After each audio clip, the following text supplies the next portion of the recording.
Mr. Tushman said we could ask questions if we wanted to. Not rude questions like that, said Charlotte. Besides, he was born like that. That's what Mr. Tushman said.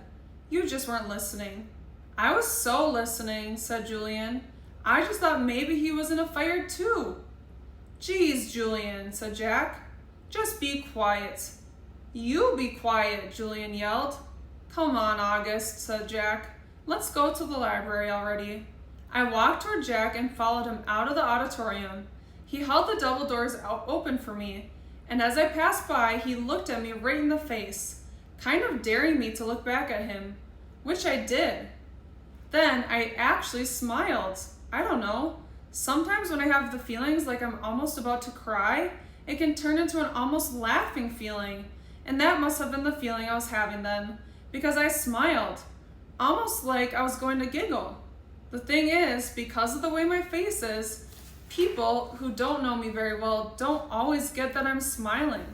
My mouth doesn't go up at the corners the other way people's mouths do. It just goes straight across my face.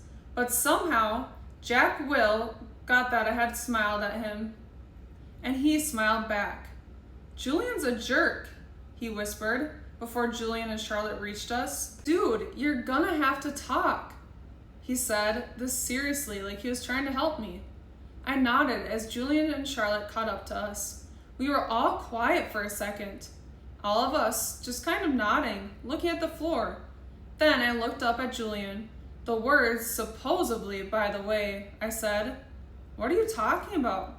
You said supposedly before, I said.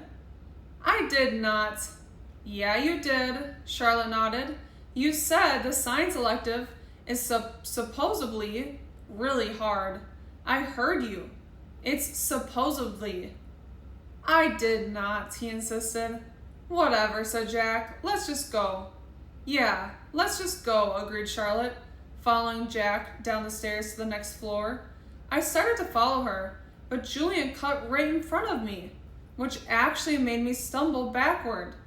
Oops, sorry about that, said Julian, but I could tell from the way he looked at me that he wasn't really sorry at all.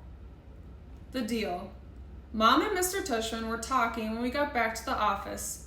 Mrs. Garcia was the first one to see us come back, and she started smiling her shiny smile as we walked in. So, August, what did you think? Did you like what you saw? She said. Yeah, I nodded, looking over at Mom. Jack, Julian, and Charlotte were all standing by the door, not sure where to go or if they were still needed. I wondered what else they'd been told before about me, before they had met me. Did you see the baby chick? Mom asked me. As I shook my head, Julian said, Are you talking about the baby chicks in science? Those get donated to a farm at the end of every school year. Oh, said Mom, disappointed. But they hatch new ones every year in science, Julian added, so August will be able to see them again in the spring. Oh, good, said Mom, eyeing me. They were so cute, August. I wish she wouldn't talk to me like I was a baby in front of other people. So, August, said Mr. Tushman, did these guys show you around enough, or do you want to see more? I realized I forgot to ask them to show you the gym. We did anyway, Mr. Tushman, said Julian. Excellent, said Mr. Tushman. And I told him about the school play and some of the electives, said Charlotte. Oh no, she said suddenly. We forgot to show him the art room. That's okay, said Mr. Tushman, but we can show it to him now, Charlotte offered. Don't we have to pick Via up soon? I said to Mom. That was our signal for me telling Mom if I really needed to leave. Oh, you're right, said Mom, getting up. I could tell she was pretending to check the time on her watch. I'm sorry, everybody. I lost track of time. We have to go pick up my daughter at her new school. She's taking an unofficial tour today. This part wasn't a lie, that Via was checking out her new school today. The part that was a lie was that we were picking her up at the school, which we weren't. She was coming home with Dad later. Where does she go to school? Asked Mr. Tushman, getting up. She's starting at Faulkner High School this fall. Wow, that's not an easy school to get into. Good for her. Thank you, said Mom, nodding. It'll be a little bit of a schlep though. The A train down to 86, then the crosstown bus all the way to the east side. Takes an hour that way, but it's just a 15-minute drive. It'll be worth it. I know a couple of kids who got into Faulkner and they love it, said Mr. Tushman. We should really go, Mom, I said, tugging at her pocketbook. We said goodbye kind of quickly after that. I think Mr. Tushman was a little surprised that we were leaving so suddenly. And then I wondered if he would blame Jack and Charlotte, even though it really was only Julian who had made me feel kind of bad. Everyone was really nice. I made sure to tell Mr. Tushman before we left. I look forward to having you as a student, said Mr. Tushman, patting my back. Bye, I said to Jack, Charlotte, and Julian, but I didn't look at them or look up at all until I left the building. Home. As soon as we had walked at least half a block from the school, Mom said, So, how did it go? Did you like it? Not yet, Mom. When we get home, I said. The moment we got inside the house, I ran to my room and threw myself onto my bed. I could tell Mom didn't know what was up, and I guess I really didn't know either. I felt very sad and a tiny bit happy at the exact same time. Kind of like that laughing, crying feeling all over again. My dog Daisy followed me into the room, jumped on the bed, and started licking me all over my face. Who's a good girlie? I said in my dad voice. Who's a good girlie? Is everything okay, sweetness? Mom said. She wanted to sit down beside me, but Daisy was hogging the bed. Excuse me, Daisy. She sat down, nudging Daisy over. Were those kids not nice to you, Augie? Oh no, I said, only half lying. They were okay. But were they nice? Said Mr. Tushman. But were they nice? Mr. Tushman went out of his way to tell me what sweet kids they are. Uh-huh, I nodded, but I kept looking at Daisy, kissing her on the nose and rubbing her ear until her back leg did that little flea scratch shake. That boy, Julian, seemed especially nice, Mom said. Oh no, he was the least nice. I liked Jack though. He was nice. I thought his name was Jack Will, but it's just Jack. Wait, maybe I'm getting them confused. Which was the one with the dark hair that was brushed forward? Julian. And he wasn't nice? No, not nice. Oh, she thought about this for a second. Okay, so is he the kind of kid who's one way in front of grown-ups and another way in front of kids? Yeah, I guess.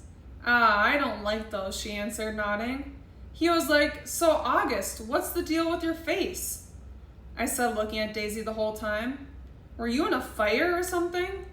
Mom didn't say anything. When I looked up at her, I could tell that she was completely shocked.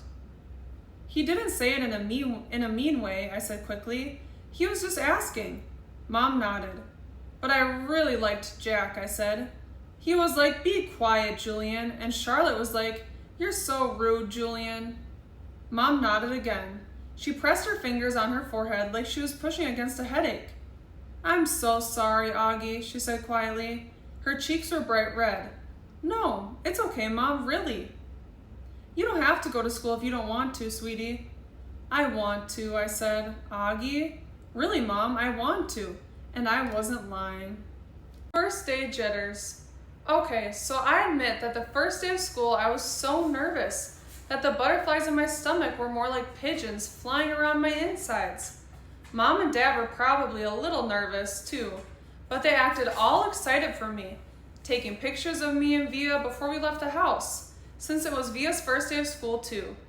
Up until a few days before, we still weren't sure I would be going to school at all. Mom and Dad had reversed sides on whether I should go or not. Mom was now the one saying I shouldn't go, and Dad was saying I should. Dad had told me he was really proud of how I handled myself with Julian. I was turning into quite the strong man, and I heard him tell Mom that he now thought she had been right all along. But Mom, I could tell, wasn't so sure anymore. When Dad told her that he and Via wanted to walk with me to school today, on the way to the subway station, Mom seemed relieved that we would all be going together. And I guess I was too, even though Beecher Prep is just a few blocks from our house. I've only been on that block a couple of times before. In general, I try to avoid blocks where there are lots of kids roaming around. On our block, everybody knows me, and I know everybody. I know every brick, every tree trunk, and every crack in the sidewalk. I know Mrs. Grimaldi, the lady who's always sitting by her window, and the old guy who walks up and down the street whistling like a bird. I know the deli in the corner where Mom gets our bagels, and the waitresses at the coffee shop, who all call me honey and give me lollipops whenever they see me. I love my neighborhood of North River Heights, which is why I think it's so strange to be walking down these blocks, feeling like it was all new to me suddenly. Amherst Avenue, a street I've been down a million times, looked totally different for some reason, full of people I have never seen before, waiting for buses, pushing strollers. We crossed Amherst and turned up the Heights Place. Via walked next to me like she usually does, and Mom and Dad were behind us. As soon as we turned the corner, we saw all the kids in front of the school, hundreds of them, talking to each other in little groups, laughing or standing with their parents who were talking with other parents. I kept my head way down. Everyone's just as nervous as you are, said Via in my ear. Just remember that this is everyone's first day of school, okay? Mr. Tushman was greeting students and parents in front of the school entrance. I have to admit, so far, nothing bad has happened. I didn't catch anyone staring or even noticing me. Only once did I look up to see some girls looking at my way and whispering with their hands cupped over their mouths, but they looked away when they saw me. We reached the front entrance. Okay, so this is it, big boy, said Dad, putting his hands on the top of my shoulders. Have a great first day. I love you, said Via, giving me a giant hug. You too, I said. I love you, Augie, said Dad, hugging me. Bye. Then Mom hugged me, but I could tell she was about to cry, which would have totally embarrassed me. So I just gave her a fast, hard hug, turned, and disappeared into the school.